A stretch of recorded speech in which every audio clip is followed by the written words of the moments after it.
जय हिंद, वंदे मातरम, राम राम, नमस्कार मेरे सभी प्यारे साथियों को।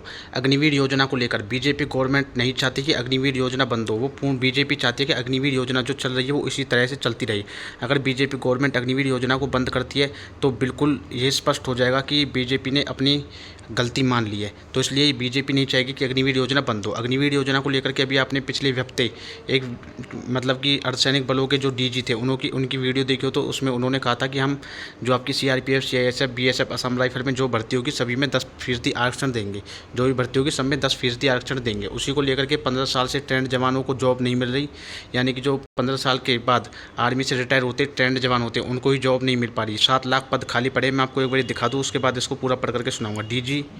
डीजीआर रिपोर्ट के अनुसार जून 2021 के अनुसार देश में पूर्व सैनिकों के 95% यानी कि 7,70,000 आरक्षित पद खाली क्यों पड़े हैं। यानी कि डीजीआर रिपोर्ट के अनुसार 7,70,000 पद खाली पड़े हैं, जो कि आपके पूर्ण शिक्षित अग्निवीर है, जो पूर्ण प्रशिक्षित यानी कि जिन्होंने पूरे 15 साल तक आर्मी में ज्वाइन रहे हैं, जो रिटायर हुए हैं, उनको ही नौकरी नहीं मिल पा रही। तो जब मोदी सरकार 15 साल के प्रशिक्षण जवान को नौकरी नहीं दे पा रही तो महज 4 साल की सेवा के बाद रिटायर होने वाले प्रशिक्षित अग्निवीरों को नौकरी कैसे देगी। बिल्कुल सही सवाल ये खड़ा होता है। इस वीडियो के माध्यम से मैं आपको इसी को पूरा पढ़ करके सुनाऊंगा, साथ ही इसका एनालिसिस करने की कोशिश करूंगा, निष्कर्ष बताऊंगा आपको क्या निकलता है। तो उससे पहले अगर आप हमारे YouTube channel Agniveer soldiers academy पर पहली बार आए तो चैनल को सब्सक्राइब करके घंटी दबा लें, जिससे आने वाली पल पल की अपडेट आपको मिल सके। 10% आरक्षण पर सवाल, यानी कि सवाल उठता है 10% आरक्षण पर। जो आपके स्टेट में मैं बता दूं, अभी आपने देखा हो तो हरियाणा के जो मुख्यमंत्री थे उन्होंने कहा था कि हम पुलिस भर्ती में, ग्रुप सी की भर्ती में सभी में 10% आरक्षण देंगे अग्निवीरों को। वहीं अगर हम बात करें तो अर्धसैनिक बलों में भी कहा था अर्धसैनिक बलों के जो डीजी थे उन्होंने कि हम 10% आरक्षण देंगे अपनी फोर्सेस में, जो भी हमारी फोर्सेस में अग्निवीर ज्वाइन होगा। तो उसके बाद सवाल खड़ा होता है 15 साल के ट्रेंड जवानों को जॉब नहीं तो 4 साल के अग्निवीरों को कैसे मिलेगी नौकरी। यानी कि जब 15 साल वाले जवानों को ही नौकरी नहीं मिल पा रही तो 4 साल वाले अग्निवीरों को कैसे नौकरी मिलेगी। तो लोकसभा चुनाव के बाद संसद के विशेष सत्र में नेता प्रतिपक्ष राहुल गांधी ने अग्निवीरों का मुद्दा उठाया। यानी कि आपको पता है कि अग्निवीरों का मुद्दा सिर्फ एक ही उठा रहा था, कोई वो राहुल गांधी, जिन्होंने सबसे ज़्यादा मुद्दा उठाया है। उन्होंने अग्निवीरों को सेवा के दौरान ग्रेजुएटी के अलावा अन्य लाभ न मिलने, या ना तो अग्निवीरों को ग्रेजुएटी मिलती ना ही उन्हें अन्य लाभ न मिलने और उनके परिवार को पेंशन से वंचित करने की आलोचना की। यानी कि उन्हें ये लाभ मिलने चाहिए, उन्होंने इस बारे में बात की थी। आपको पता ही है, सेना में बतौर अग्निवीर भर्ती हुए युवाओं को क्या 4 साल बाद गारंटी से सरकारी नौकरी मिल पाएगी, यानी कि गारंटी सरकारी नौकरी मिल पाएगी, उस बारे में हम बात करेंगे इस वीडियो के माध्यम से। इस बाबत सवाल खड़े हो रहे हैं, यानी कि इस बात पर सवाल खड़े हो रहे हैं। केंद्र सरकार ने पिछले दिनों केंद्रीय अर्धसैनिक बलों में अग्निवीरों के लिए 10% आरक्षण देने की बात कही थी। यानी कि आपको पता है कि केंद्र सरकार ने अर्धसैनिक बलों में 10% आरक्षण देने की मांग की थी, किसे, अग्निवीरों को। यानी कि अगर 100 वैकेंसी निकलेंगी तो उसमें से 10 वैकेंसी अग्निवीरों के लिए रहेंगी। कांग्रेस पार्टी के पूर्व सैनिक विभाग के राष्ट्रीय अध्यक्ष कर्नल रोहित चौधरी ने इस आरक्षण के फॉर्मूले पर सवाल उठाते हुए कहा, अग्निवीरों को सरकारी नौकरी में 10% आरक्षण 2 करोड़ रोजगार की तरह एक जुमला है। यानी कि उन जैसे बीजेपी गवर्नमेंट यानी कि केंद्र सरकार ये दावा करती है कि हमने 2 करोड़ रोजगार दिए हैं, जो कि उन्होंने बिल्कुल भी नहीं दिए, बिल्कुल झूठ है। तो उसी तरह से ये इनका झूठ है कि 10% आरक्षण देंगे। ये किसका कहना है? कर्नल रोहित चौधरी का। ठीक है। जब मोदी सरकार 15 साल में प्रशिक्षित जवानों को नौकरी नहीं दे पा रही तो महज 4 साल के प्रशिक्षित अग्निवीरों को नौकरी कहाँ से देगी।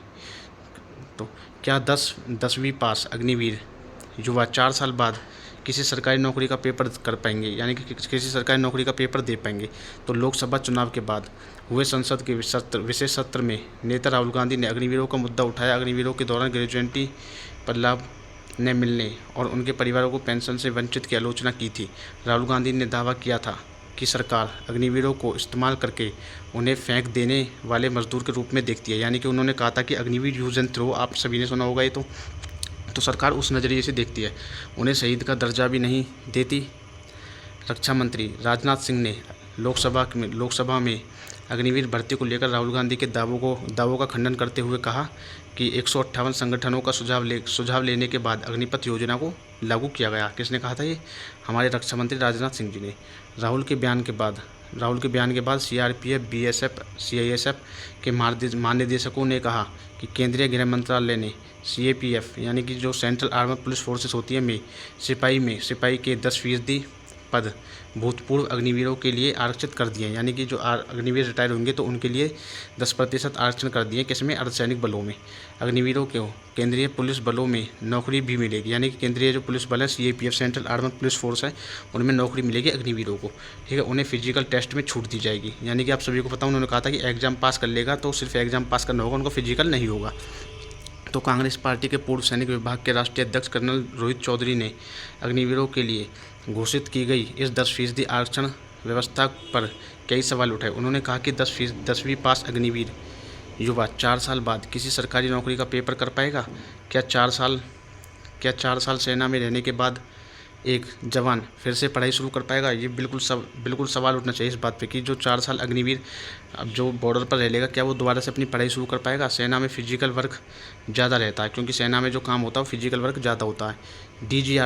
DGR रिपोर्ट के अनुसार जून 2021 के अनुसार देश में पूर्व सैनिकों के 95% यानी कि 7.70 लाख आरक्षित पद खाली क्यों पड़े हैं? यानी कि 7.70 लाख पद आरक्षित हैं जो कि खाली पड़े हैं।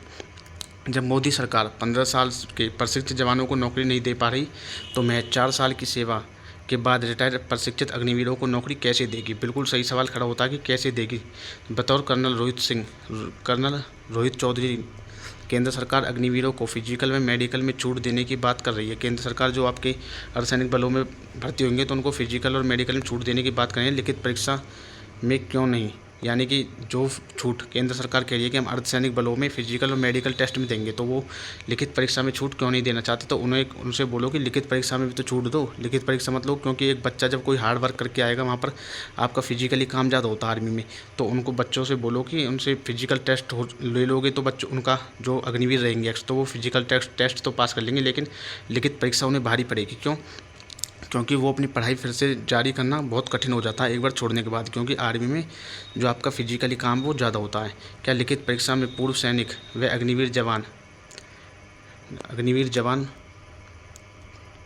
मिनिमम पासिंग मार्क्स 40% ला सकते हैं? यानी कि आपके अग्निवीर जो जवान रहेंगे वो 40% ला सकते हैं। यहाँ पर एक अहम सवाल यह भी है कि देश में शहीद हुए 15 अग्निवीरों में से 9 केस सुसाइड व संगंधित हालात में मौत क्यों? यानी कि जो आपके अभी तक हमारे देश में 15 अग्निवीर जो शहीद हुए, उनमें से 9 केस ऐसे हैं जो कि सुसाइड या संगंधित हालात में तो यह बहुत भयावह स्थिति है। यानी कि यह बहुत भयावह स्थिति है कि एक साल के अंदर 15 अग्निवीर शहीद हो चुके हैं। यानी 1 साल के अंदर 15 अग्निवीर शहीद हो चुके हैं। उनमें से 9 केस ऐसे जिन्हें सुसाइड या संगंधित हालात में उनकी मौत दिखाया है। किसने? हमारी सेनाओं ने, या फिर सेना ने किसी के दबाव में आकर। आपने देखा होगा, क्योंकि ज़्यादातर जो अग्निवीर है वो सुसाइड ज़्यादा कर रहे हैं। ऐसे केस ज़्यादा आ रहे हैं जो इन्होंने सुसाइड की है। चौधरी यानी कर्नल रोहित चौधरी ने केंद्र सरकार से सवाल किया कि सेना में अग्निवीर जवान लगातार सुसाइड क्यों कर रहे हैं? इस बात का जवाब दो। क्या अग्निवीरों को पर्याप्त ट्रेनिंग मिल पा रही है? क्या 6 महीने का प्रशिक्षित अग्निवीर सेना में काम करने के लिए शारीरिक व मानसिक रूप से सक्षम है? ये सवाल उठाए थे।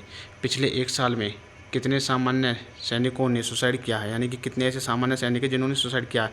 सिर्फ अग्निवीरों ने ही किया है।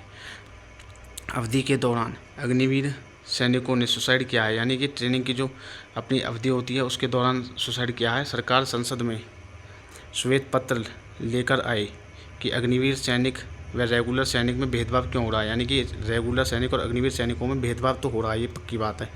संसद में नेता प्रतिपक्ष राहुल गांधी कह चुके हैं कि इंडिया गठबंधन की सरकार बनने पर योजना रद्द कर दी जाएगी। अग्निवीर योजना में शहीद होने वाले युवाओं को न शहीद का दर्जा मिलेगा, न ही पेंशन मिलेगी। यानी कि ये किसकी पॉलिसी है? बीजेपी गवर्नमेंट की। उन्हें न ही कोई अन्य सुविधा मिलेगी। यानी कि कोई शहीद हो जाता है तो उन्हें न ही कोई अन्य सुविधा मिलेगी, ना ही उन्हें शहीद का दर्जा मिलेगा और ना ही उन्हें पेंशन मिलेगी। 4 साल बाद युवा फिर बेरोज़गार हो जाएंगे। यानी कि जो युवा रोज़गार में रहेंगे वो 4 साल बाद फिर बेरोज़गार हो जाएंगे। अग्निवीर योजना सेना की योजना नहीं है, यह प्रधानमंत्री कार्यालय द्वारा बनाई गई योजना है। राहुल गांधी जी ने संसद में कहा था। रक्षा मंत्री राजनाथ सिंह ने अग्निवीर भर्ती को लेकर राहुल गांधी के दावों का खंडन करते हुए कहा था कि 158 संगठनों से राजनाथ सिंह जी ने अग्निवीर भर्ती को लेकर राहुल गांधी के दावों का खंडन करते हुए कहा था कि 158 संगठनों से सुझाव लेने के बाद अग्निपथ योजना को लागू किया गया था।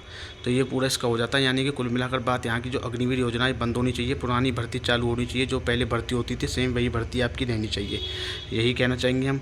अब इस वीडियो को अपने ज़्यादा से ज़्यादा दोस्तों के पास शेयर करो, जिससे उन्हें भी पता लगे कि अग्निवीर योजना में जो ये 10% आरक्षण देने की बात कर रहे हैं क्या वो सच में देंगे। अगर देंगे तो पहले पुराने जो 15 साल वाले जो 7,70,000 के लगभग पद खाली पड़े हैं उनको तो भर लें पहले, ठीक है ना। और आने वाली पल पल की अपडेट के लिए हमारे YouTube channel Agniveer soldiers academy को सब्सक्राइब कर लीजिए। जय हिंद, जय भारत।